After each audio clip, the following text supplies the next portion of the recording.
It started innocently enough. I was 24, fresh out of college with a shiny degree in business management and a heart full of ambition. My dream? To climb the corporate ladder, buy a nice house, and live the life dream. But somewhere along the way, I took a wrong turn that led me down a path of financial ruin. I was walking out of the mall one sunny Saturday when I saw a table set up with balloons and smiling faces. They were offering a credit card with a limit that seemed astronomical to my fresh out of college eyes. $5,000, no interest for the first 12 months, the cheerful representative chirped at me. It seemed like free money, a ticket to a lifestyle I couldn't yet afford but desperately wanted. At first, I used the card sparingly, a dinner here, a new pair of shoes there. But soon, the purchases became larger. A new TV, weekend trips out of the country, designer clothes. I kept telling myself I'd pay it off before the interest kicked in. But then the 12 months passed, and the interest hit me like a freight train. My minimum payments barely made a dent in the balance. Worse still, I didn't stop spending. Every time I swiped that card, it was like a shot of adrenaline, a rush that quickly turned into a numbing addiction. I told myself I could handle it, that this was what being an adult was all about, managing debt. But in truth, I was in way over my head. The worst part? I started to rely on that credit card for essentials. My paycheck would disappear into rent, utilities, and the minimum payment on my card, leaving me little for groceries or gas. So I'd swipe the card again, sinking further into the quicksand. Each month, my debt grew, and each month I told myself I'd find a way out. But I didn't. The debt was my first mistake, a slow-growing cancer that eventually consumed me. It wasn't just the money I owed, it was the mindset it created. I stopped thinking about how to grow my income and started obsessing over how to juggle my debts. I was trapped, and the more I struggled, the deeper I sank. By the time I turned 28, I had managed to claw my way up to a respectable middle management position at a mid-sized company. My salary had doubled since my first job out of college, and for the first time in years, I felt like I had breathing room. My credit card debt, though still significant, was under control, or so I thought. It was around this time that I began to think about buying a house. Everyone around me was doing it. Friends, coworkers, even my younger sister. It seemed like the natural next step in life, a symbol of success and stability. I was tired of renting, tired of throwing money away every month without building equity. The idea of owning my own home was intoxicating, a beacon of security in an uncertain world. So I started looking at houses. My budget was modest, but the real estate agent kept showing me properties that were just a little out of my price range. "It's a great investment," she would say, "and with your income, you'll be able to manage the mortgage payments easily." I let myself be convinced. The house was beautiful. A 3-bedroom, 2-bathroom suburban dream with a yard big enough for the dog I planned to adopt. The mortgage was a stretch, but the bank assured me I was a good candidate. My credit score, despite my debt, was still decent enough to secure a loan. They told me I could afford it, and I wanted to believe them. I signed the papers, and just like that, I was a homeowner.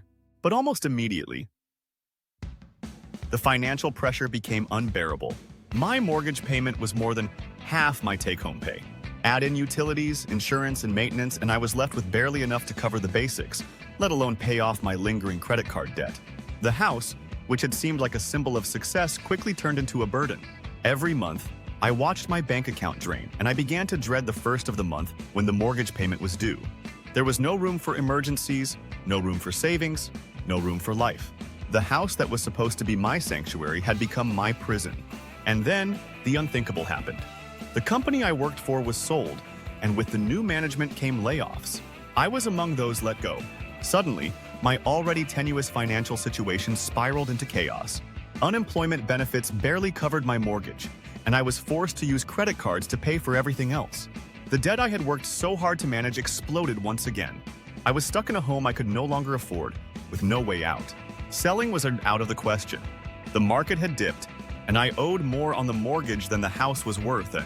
I was trapped, and the weight of that mistake crushed me daily. Desperation makes you do stupid things. And by the time I hit my 30s, I was desperate. My savings were gone, my credit card debt was higher than ever, and the mortgage payments loomed over me like a dark cloud. I was scared, angry, and tired of struggling. I wanted a way out, a quick fix, something that could solve my problems overnight. That's when I met Nick. He was a friend of a friend, a smooth talker with an infectious enthusiasm for life. Nick was always involved in some new business venture, always promising big returns on small investments. At first, I was skeptical, but the more we talked, The more I was drawn in by his charisma and the idea that maybe, just maybe, he had found the golden ticket. Nick's latest venture was a tech startup, a company that promised to revolutionize the way people shopped online. He showed me glossy brochures, flashy presentations, and spreadsheets that predicted exponential growth. "We're on the ground floor here," he said, "and when this takes off, we'll be millionaires." It sounded too good to be true, and deep down I knew it was. But I was so desperate for a way out of my financial mess that I ignored the red flags. I cashed out the last of my retirement savings and borrowed more money on my credit cards to invest in Nick's company. I didn't tell anyone, not my family, not my friends. I knew they would try to talk me out of it, and I didn't want to hear it.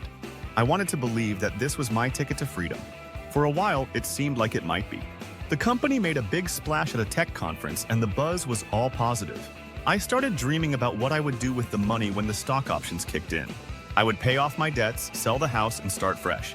It was the light at the end of the tunnel I had been searching for. But then, the cracks started to show.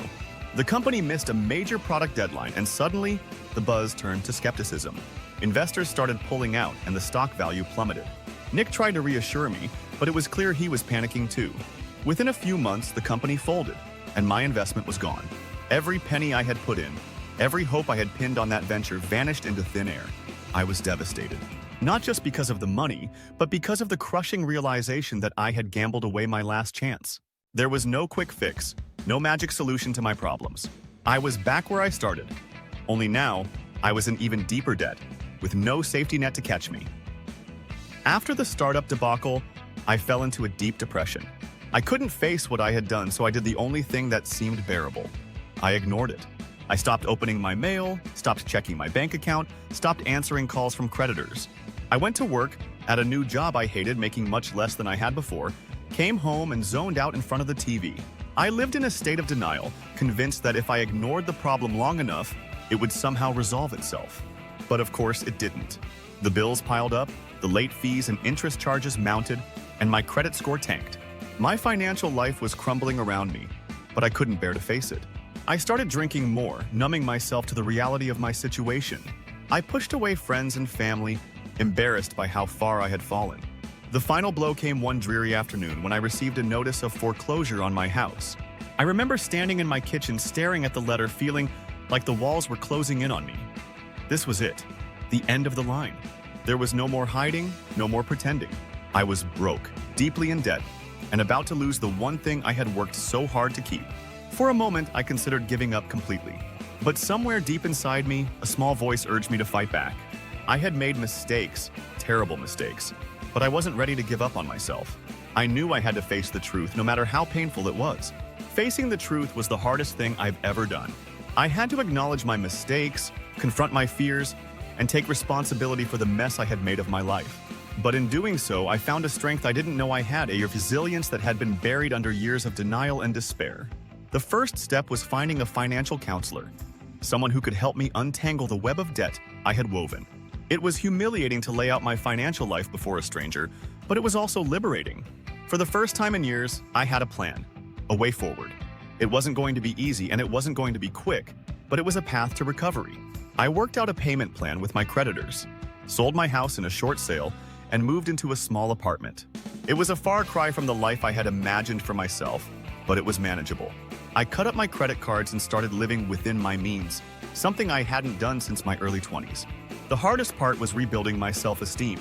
I had spent so long defining myself by my financial status, by the house I owned, by the things I could buy, that I had forgotten who I was without all of that. I had to learn to value myself for more than just my bank account balance. It took years, but slowly, I began to rebuild my life. I found a job I enjoyed, one that paid less but offered me more satisfaction and less stress. I started saving again, even if it was just a little at first. I reconnected with friends and family, admitting to them the mistakes I had made and finding, to my surprise, that they still loved me despite it all. The road to financial recovery was long and fraught with setbacks, but it taught me something invaluable, that my worth isn't tied to my wealth. I learned that it's okay to ask for help, that it's okay to admit when you've messed up, and that it's never too late to start over. Looking back now, I see that those 4 mistakes, the credit card debt, the oversized mortgage, the failed investment, and the denial, were my greatest teachers. They forced me to confront my weaknesses, to recognize my own vulnerability, and to find a strength within myself that I never knew existed. I'm still not rich, and I probably never will be, but I've found something more valuable: peace of mind, self-respect, and the knowledge that I can handle whatever life throws at me. I've learned that financial stability isn't about having the most money. It's about making wise choices, living within your means, and understanding that your worth isn't tied to your wealth. I've also learned the importance of sharing my story. For a long time, I was ashamed of my mistakes, afraid that they defined me. But now I see that they're just part of my journey, a testament to my resilience and growth. If my story can help someone else avoid the pitfalls I fell into, then it's worth telling. In the end, I'm grateful for those mistakes. They've made me who I am today, stronger, wiser, and more compassionate toward others who are struggling. I may have lost a lot, but I gained something far more important: the knowledge that no bank can save you, but you can always save yourself. In the years since my financial collapse, I've dedicated myself to helping others avoid the mistakes I made. I started a blog sharing my story and offering advice on how to manage money wisely. I began volunteering at financial literacy workshops, teaching young people about the dangers of easy credit, the importance of living within your means, and the value of a solid financial plan.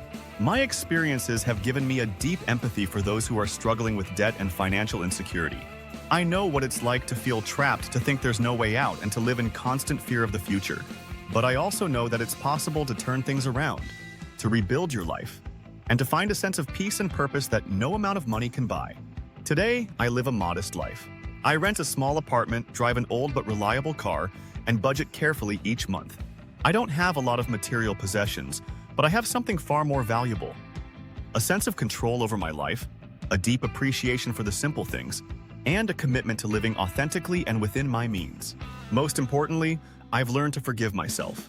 I've made peace with my past and embraced the lessons it has taught me. I no longer define myself by my financial status, and I no longer chase after a lifestyle that's beyond my reach. Instead, I focus on what truly matters: my health, my relationships, and my sense of purpose. If there's one thing I hope others take away from my story, it's this: mistakes don't define you.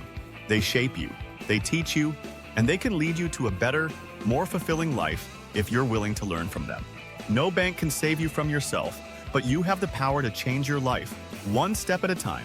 So if you're struggling with debt, feeling trapped by your financial situation, or just overwhelmed by the pressures of life, remember this: you're not hopeless.